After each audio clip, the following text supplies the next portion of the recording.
Bismillahirrahmanirrahim. Assalamualaikum warahmatullahi wabarakatuh. Alhamdulillahirabbil alamin wassalatu wassalamu ala nabiyyina Muhammadin wa ala alihi washabbihi ajmain.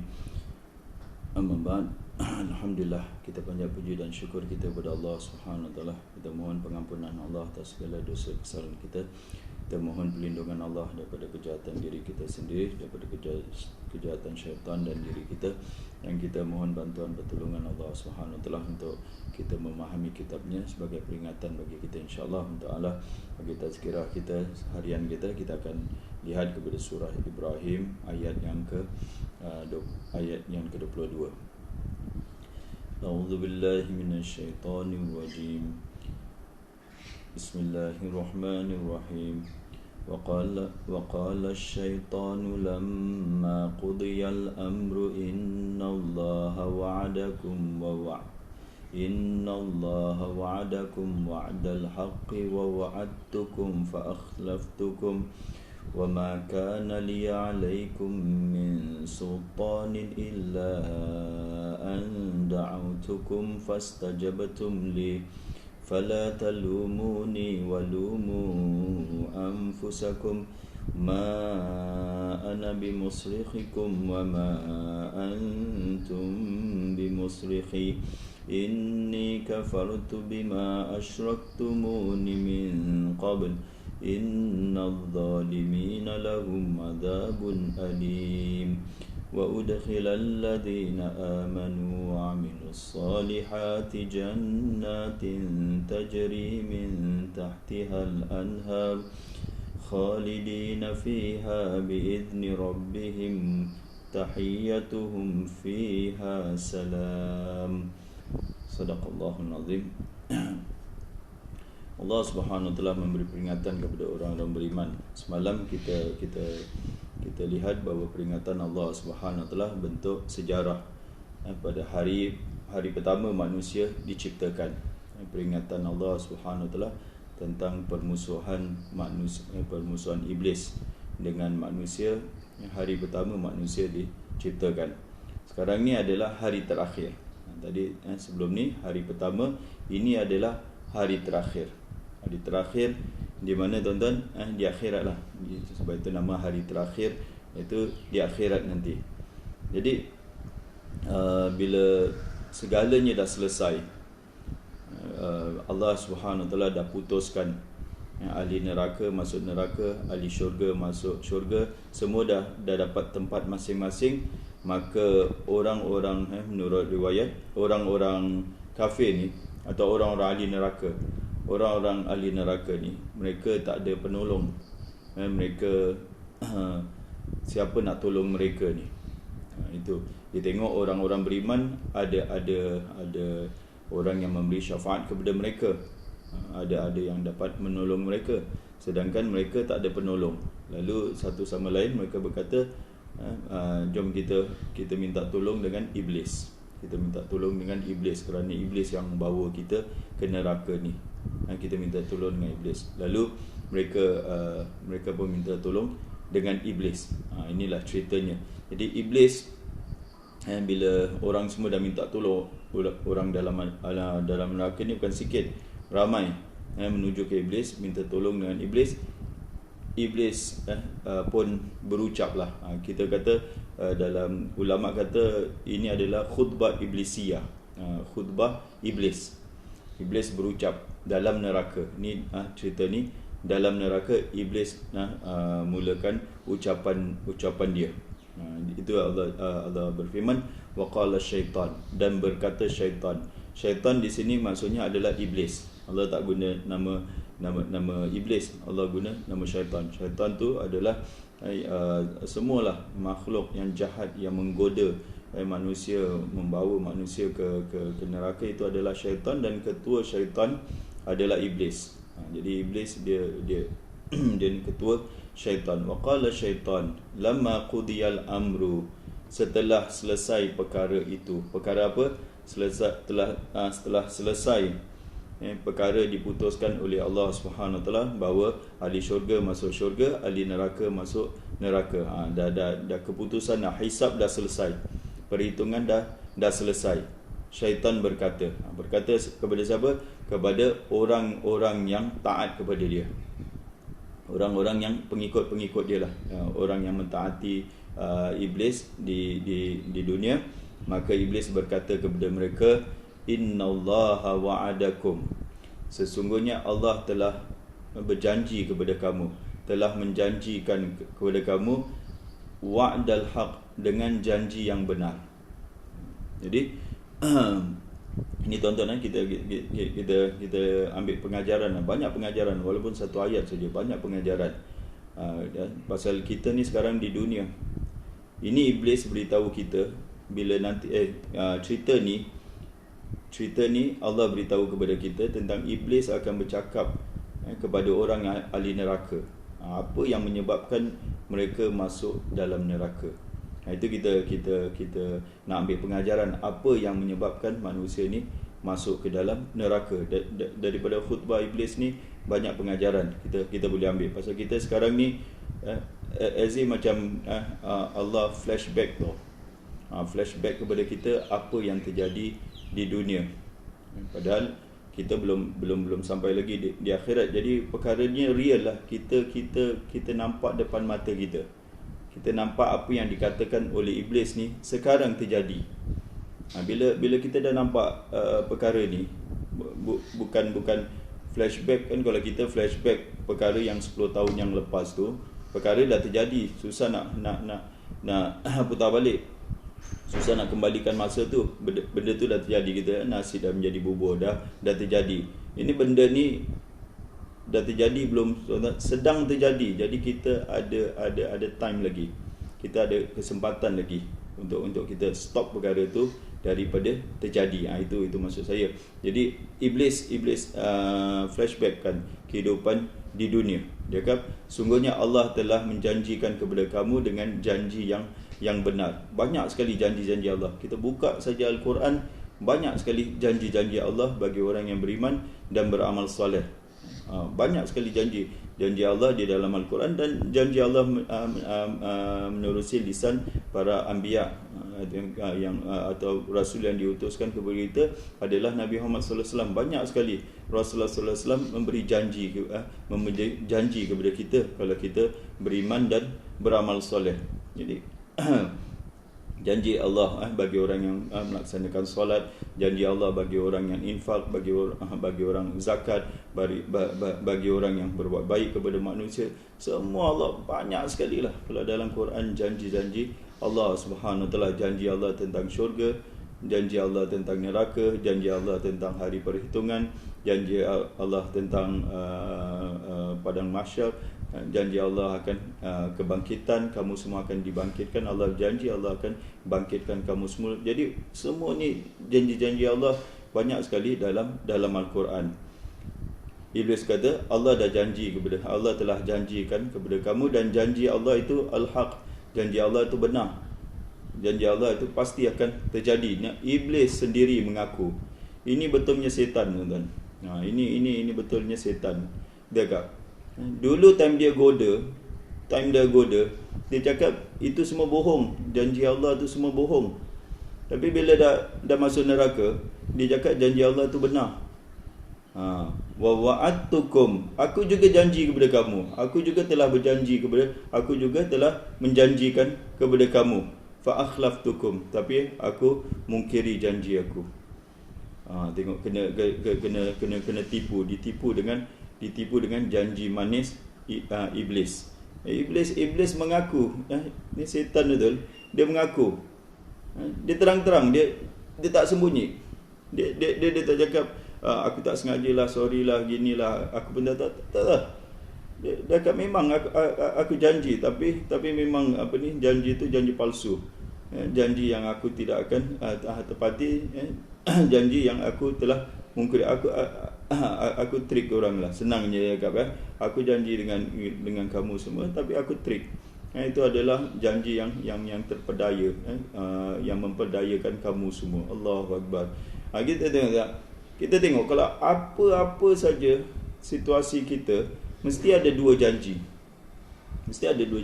Tuan-tuan nak tengok benar ke tidak firman Allah, Kita kalau ada duit, kalau kita nak infakkan lah, cakaplah seorang ada duit dalam bank dia nak infakkan, separuh lah, cakap dia ada 50,000 lah dalam bank dia nak keluarkan 20,000, cakap aku nak keluarkan 25,000. Apa terlintas dalam fikiran dia lepas dia dengar ceramah ni, infak dapat selamatkan kamu di akhirat, semua boleh, Allah janjikan orang infak.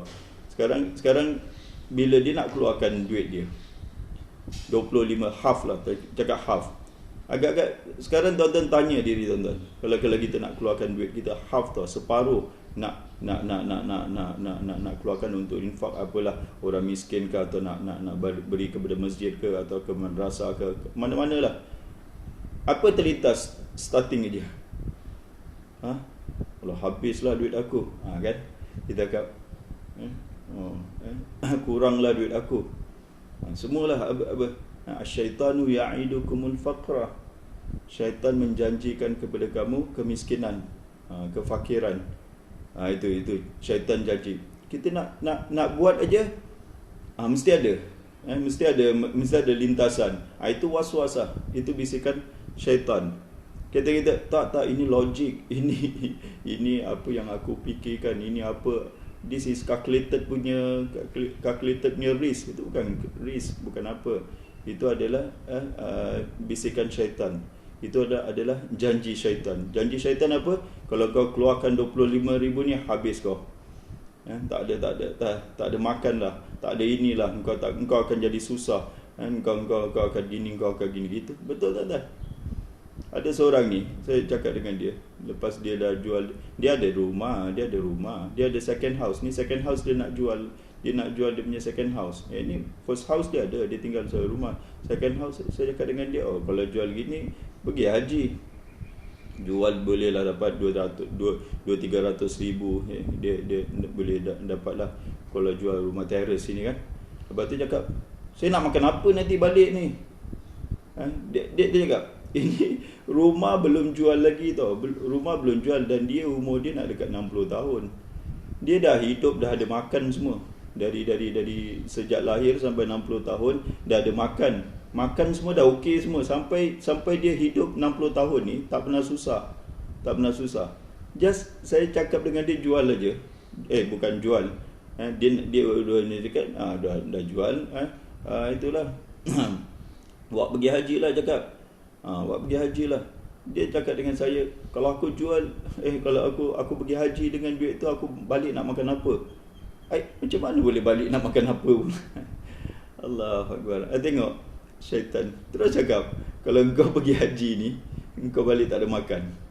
Allahu Akbar. Jadi ini real tuan-tuan, ini real. Kita kalau ada duit pun, kalau kita nak keluarkan, mesti datang janji syaitan. Janji syaitan janji kau miskin lah, syaitan jadi apa saja perkara agama. Kalau kita nak buat, syaitan akan nak belajar agama, macam-macam janji syaitan kepada kita. Engkau akan ginilah, engkau tak ada masa lah untuk family, engkau family kau. Syaitan akan janji. Nak itu nak belajar agama tu. Nak belajar agama. Kalau aku belajar agama, aku pergi kelas, tak ada masa lah untuk dengan family lah, tak ada masa lah dengan ini, tak ada masa. Duduk dengan family pun sama juga, tak bahagia pun. Kalau dia duduk rumah, tak pergi cari ilmu agama, dekat kalau aku duduk rumah, aku boleh didik anak aku boleh tengok anak aku punya homework, aku boleh ini, aku boleh ini, temberang aja. Lepas tu bila tak pergi belajar agama, duduk di rumah buat apa? Tak buat apa-apa pun. Family berantakan juga. Bermasalah juga.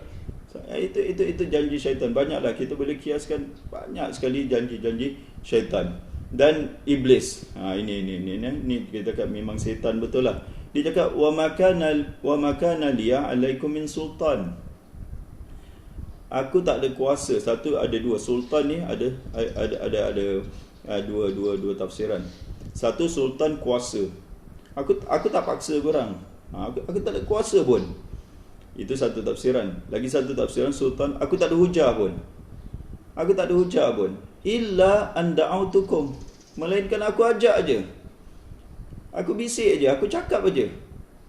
Aku tak ada apa-apa. Macam gitu. Dia tak ada macam orang ada masalah. Sudahlah setan bisik, sudahlah terjun ajalah. Gitu aja setan cakap. End your life lah, go and jump lah. Gitu je. Dia pun itu. Setan tolak dia dari tingkat 10 ke tuan-tuan. Setan boleh tolak dia dari tingkat 10. Dia tengah tengok bawah tingkat 10, ada banyak masalah. Setan hanya cakap, go and jump lah. Sudah end your life lah. Terus dia terjun. Setan tolak dia ke tuan-tuan? Setan tak tolak pun. Setan tak tolak, tak apa pun. Itu satu. Dari kuasa, setan tak ada kuasa. Setan ajak aja. Cakap aja, bisik aja, sikit aja. Dia gitu. Itu satu. Kalau kita ambil sultan, dia tak logik perkara tu. Mana ada logik perkara tu? Selesaikan masalah dengan apa ni, you end your life. Itu tak logik. Jadi tak ada hujah pun. Syaitan ni bila ajak seorang itu kepada maksiat, kepada kekufuran, cakaplah kekufuran, kesyirikan. Apa hujah syaitan? Syaitan suruh manusia menyembah berhala. Apa hujah syaitan, tuan-tuan? Apa hujah yang saintifik atau logik sekali dalam penyembahan berhala? Tuan-tuan boleh fikir. Give me one. Satu aja hujah yang logik, hujah yang saintifik, hujah yang apa saja kita cakaplah. Yang batu ini boleh dijadikan Tuhan, boleh disembah. Apa hujah syaitan? Tak ada apa-apa, tak ada hujah pun. Tak ada hujah, tak masuk akal pun, tak logik dan tak saintifik, tak ada apa pun. Dari segi saiz pun tak ada pun. Macam ada orang yang pakai gelang, cakap boleh sembuhkan penyakit, pakai macam-macam benda lah. Kalau masuk lab benda tu, adakah benda ni boleh sembuhkan certain sickness ke apa? Masuk lab pun tak ada. Profesor pun cakap tak adalah, kita pun tak tahulah sama ada benda tu boleh sembuh. Masuk lab pun tak boleh, logik pun tak masuk logik. Macam mana gelang ni boleh sembuhkan penyakit? Tak ada pun. Bila syaitan suruh manusia sesuatu tu, dia tak berkuasa dan dia tak ada hujah pun. Fastajabatum li, kamu yang lalu kamu sahut seruan aku. Kamu terima aku punya ajakan dia. Jadi Allahu Akbar. Ini sekarang yang kita itu. Dia janji dengan kita. Janji, dan apa sure syaitan ini tak ada itu hujah langsung. Kita tak masuk akal lah. Tak masuk akal. Perkara yang tak masuk akal, dan syaitan tak berkuasa untuk memaksa. Tak ada orang paksa kau. Tak ada orang paksa kau. Kau buat itu atas ikhtiar Allah. Malu betul orang-orang ni semua. Siapa paksa korang ni? Syaitan di akhirat, dia akan templak orang-orang pengikut dia kan. Semalam kita cakap orang yang taat kepada syaitan. Orang yang taat kepada syaitan, dia ada pengikut syaitan. Dia cakap, siapa paksa korang? Aku tak paksa. Korang yang nak ikut. Siapa ada paksa? Aku tak paksa pun. Allah, malu betul. Kita cakap, kau berdayakan aku. Yalah, aku berdayakan kau, tapi aku ada paksa kau? Tak ada orang paksa kau. Kau buat itu atas ikhtiar, pilihan. Maka oleh itu, fala talumuni. Syaitan. Lagi satu, syaitan tikam dorang habis-habis lah, kena inside out lah, kena. Dah kena siksaan neraka ni, dah sakit. Fizikal dah sakit, ini mental torture lah. Fala talumuni, jangan kamu nak pandai-pandai nak salahkan aku. Kena sapak dengan setan gitu. Jangan kamu nak salahkan aku. Walumu anfusakum, salah diri kamu sendiri. Jangan cakap aku salah. Wallahu Akbar. Setelah dia perdayakan, dia kena itu. Macam seorang kalau berzina, laki ni pujuk tak apalah, kita kan dah tunang. Satu hari kan kita akan kahwin juga gini semua. Dia berzina lepas tu mengandung gini semua. Tapi laki ni cakap, kau lah perempuan dah tak suci lagi, aku tak nak kahwin dengan kau lagi lah, gini semua. Menangis membantu gini. Laki tu, siapa paksa kau? Kalau paksa dah kira rogol. Dah siapa paksa kau? Kau malu perempuan tu. Siapa paksa kau? Kau nak salahkan aku? Siapa paksa kau? Kau salahkan diri kau lah. Kau pergi ikut cakap aku buat apa? Boyfriend tu tak paksa pun, tak force ke, tak apa pun. Dia yang sayang lah apalah dengan boyfriend dia, buat gitu. Lepas tu nak salahkan boyfriend dia. Boyfriend dia memang padan muka perempuan gitu. Marah pula Ustaz. Perempuan marah pula, nanti dia kata tak bela nasib dia. Yalah, dia punya salah lah. Yang budak lelaki tu bukan paksa engkau. Kau kena pedaya je macam gitu aja, habis settle. Serahkan tubuh suci-sucian kau. Siapa paksa kau? Jadi nak salah siapa tu tuan? Jadi iblis memang kenalah. Fala ta'lam, jangan salahkan aku, jangan pandai-pandai nak salahkan aku. Walu anfusakum, salahkan diri kamu. Sekarang kau minta minta tolong dengan aku pula, nak lepaskan korang daripada azab. Tadi mereka minta tolong kepada iblis, lepaskan. Ma ana bimusrikhikum wa ma antum bimusrikhi. Aku tak dapat tolong kamu, nak bebas lepaskan kamu daripada azab. Wa ma antum bimusrikhi, dan kamu pun tak boleh tolong aku. Sama-sama kita.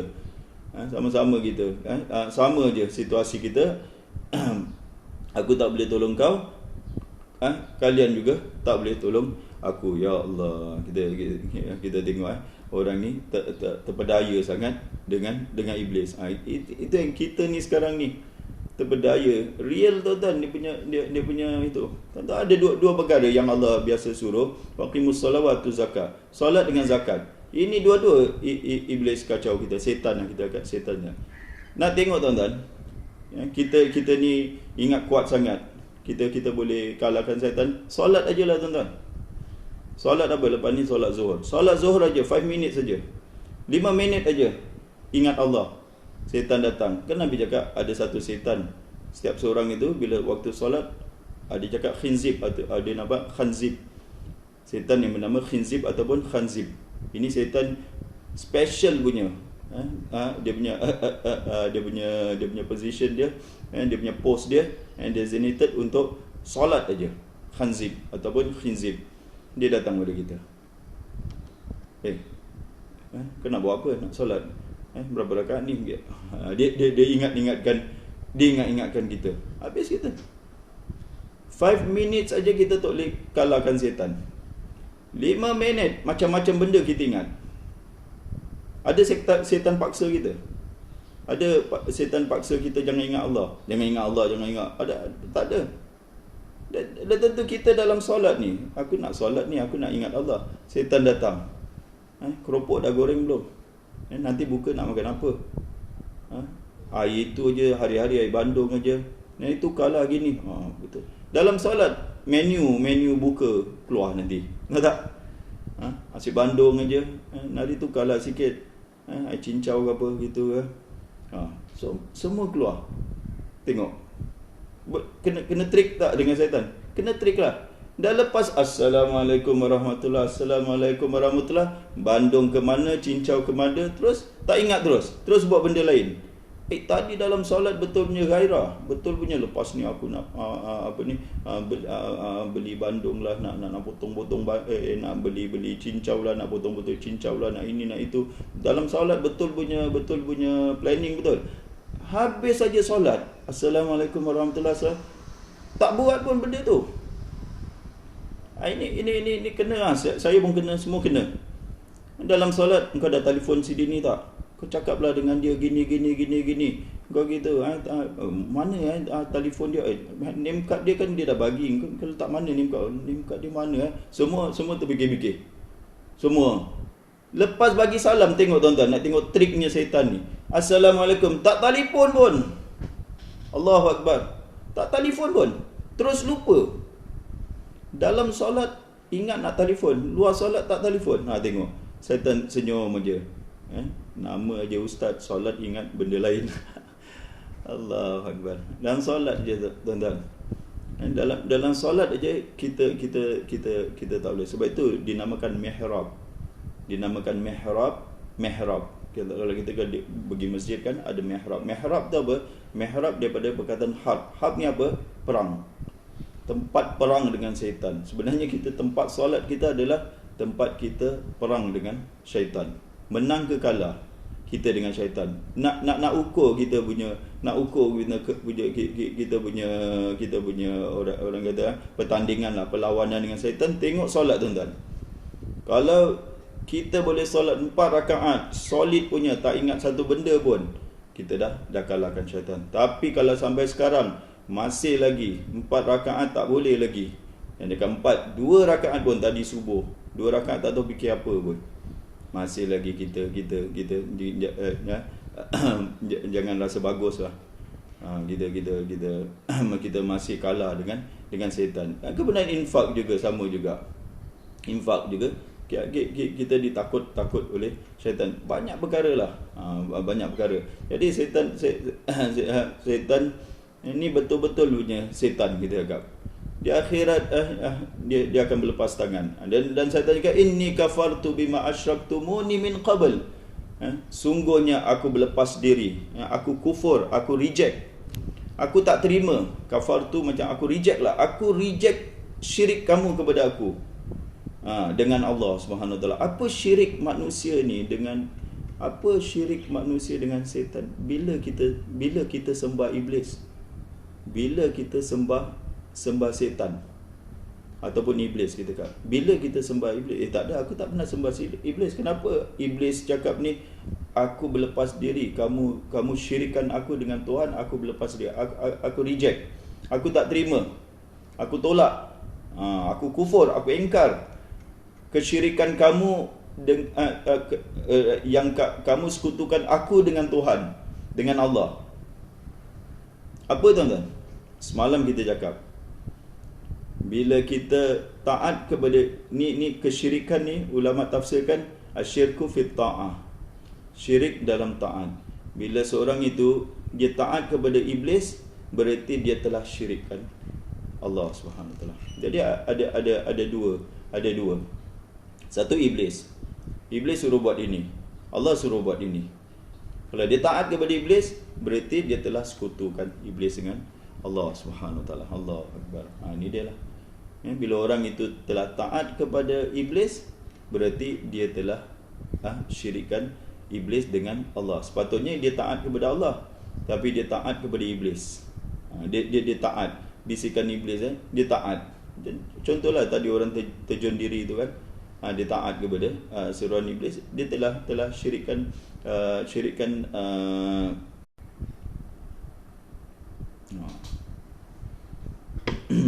jangan setan dia dengar kita cakap gini, dia main-main pula dengan kita punya line.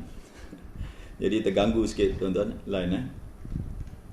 Jadi bila seorang itu mentaati iblis, mentaati seruan iblis, dia telah syirikkan, dia sekutukan iblis dengan Allah Subhanahu Wa Taala. Itu yang menakutkan, kita iblis akan berlepas diri. Iblis tak terima, kamu jangan pandai-pandai kata yang aku ni ada kedudukan macam Allah Subhanahu Wa Taala.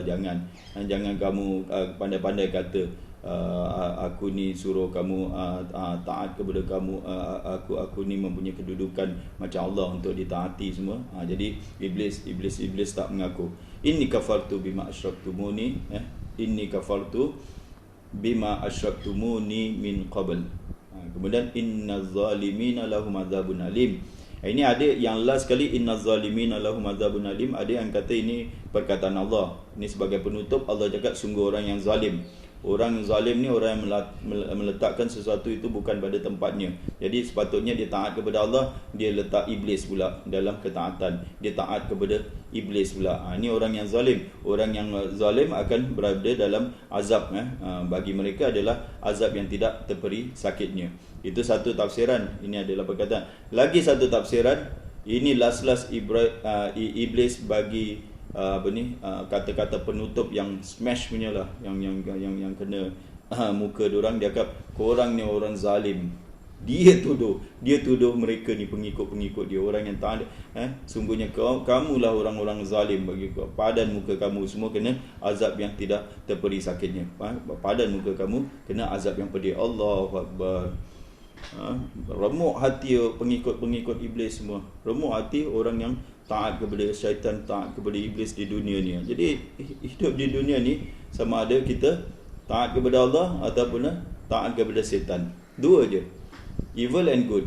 Dunia ni sejarah dunia daripada sejarah manusia ni, daripada awal Nabi Adam diciptakan sampai sekarang ni is about good and bad lah, ataupun evil and good, ataupun baik dan buruk, ataupun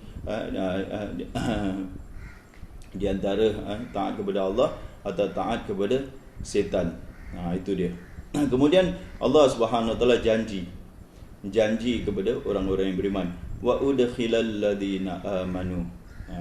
Ini janji Allah guna past tense tuan-tuan. Kalau kita belajar bahasa Arab, fi'il madhi.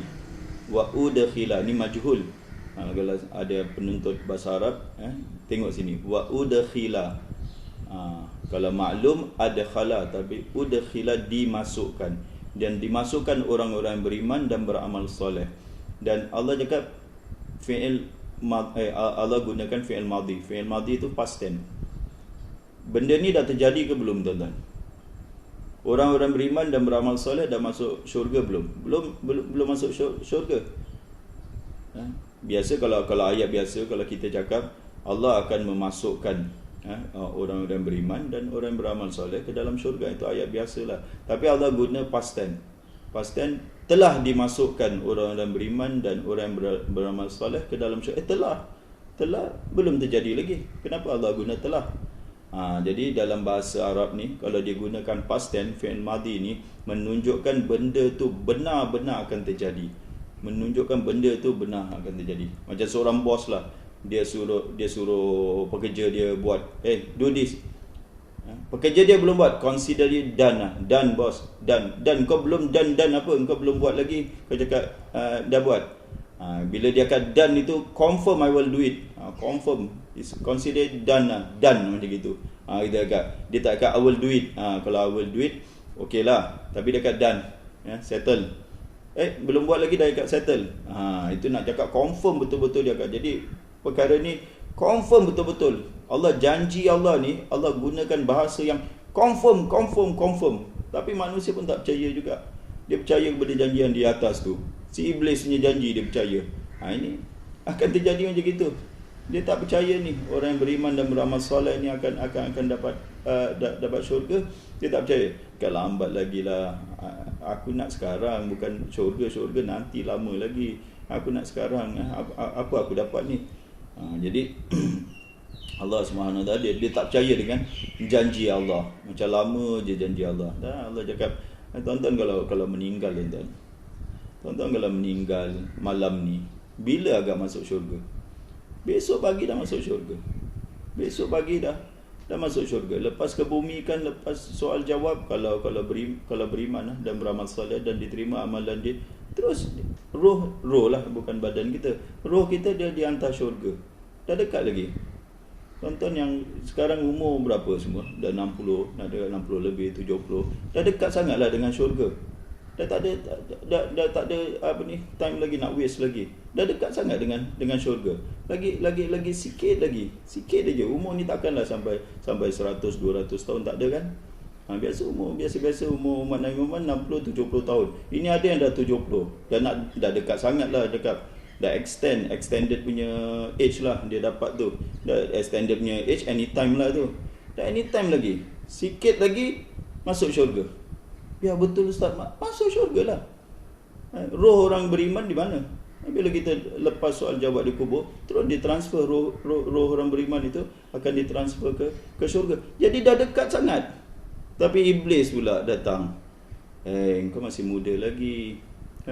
Kau masih apa lagi tua? Kau masih baru umur 70. Dulu tuan-tuan, bila saya umur 20 lebih lah, 30 lebih, bila fikir tentang umur 50 tahun, tentang orang tua betul, 50 years old macam gitulah, 50 years old lah, old man macam 50 years old. Tak gambar bila dengar orang umur berapa, perempuan tu umur 50 tahun, penyanyi ni umur tua macam nenek macam gitu. Sekarang ni kita umur 50 lebih rasa macam muda. Kan iblis punya, setan punya trik. Betul tak tuan-tuan? Tuan-tuan umur berapa? 50 lebih, 60 lebih. Rasa muda tak? Rasa muda. Dulu bila dengar orang umur 50 tahun rasa tua. Sekarang kita dah melepasi 5 series, dah melepasi umur 50, tak rasa tua pula, rasa muda. Memang dulu kita, kalau orang dah cakap kau nak kahwin tak dengan lelaki umur 50 tahun, 60 tahun. Tua betul, takkan aku nak kahwin dengan umur 50 tahun, 60 tahun. Lelaki tu yang 50 tahun tu dia rasa muda pula. Yang 60 tahun dia rasa aku boleh pasang lagi satu ni lagi, masih muda lagi. Ya Allah Akbar. Ini semua tamanni angan-angan iblis punya angan-angan. Rasa macam muda.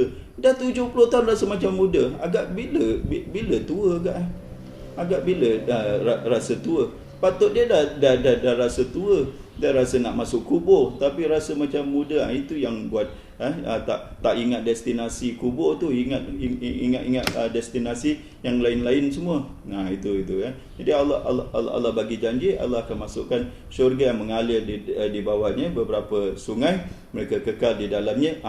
Last kali, biizni rabbihim, masuk mereka syurga itu bukan dengan kekuatan mereka, dengan daya upaya mereka, bukan. Biizni, dengan izin Tuhan mereka, dengan taufik hidayat daripada Tuhan mereka, bukan dengan kekuatan mereka, dengan amalan mereka, dengan izin Tuhan mereka. Kata ulama di sini dengan taufik. Betul. Kalau Allah SWT dah beri kita, buka kita satu amalan, maka itulah taufik daripada Allah SWT nak masukkan seorang itu ke dalam syurga. Kita mohon kepada Allah, ya Allah, masukkanlah kita ke dalam syurga dan jauhkanlah kita daripada azab api neraka. Tahiyatum fiha salam, ucapan mereka di dalam syurga itu adalah salam. Assalamualaikum, assalamualaikum, ucapan yang selamat daripada segala perkara yang tidak diingini. Wallahu a'lam bishawab. Jadi itulah tonton untuk kita pagi ini. Aku qali hadza astaghfirullahalazim li wa lakum. Wassalamualaikum warahmatullahi wabarakatuh.